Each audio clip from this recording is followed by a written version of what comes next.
Vô mới chết vô mới chết. Tính nhà ha bị xe mùi mà này. Anh đang nhà hai gì? Anh đang cái hao gì? Trời. Ở bên đây là phi dài bên đây cái hao gì? Hao gì?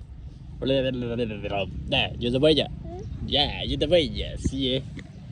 Anh em hô bây giờ hôn. Chỉ riêng happy birthday to you thôi mà.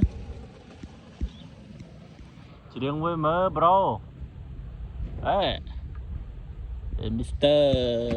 Well. Ở đây kìa. Ở đây kìa được. Dê mẹ. Nè. Wow. Nhanh nhỉ? Mình rút chiết đây đấy. Mình rút chiết đây hả? Mà hỏi đam thốn rồi mà đam thốn nữa mà. Mà đam thốn nữa mà. Anh đi hao ở gì đấy em. Cái dê em.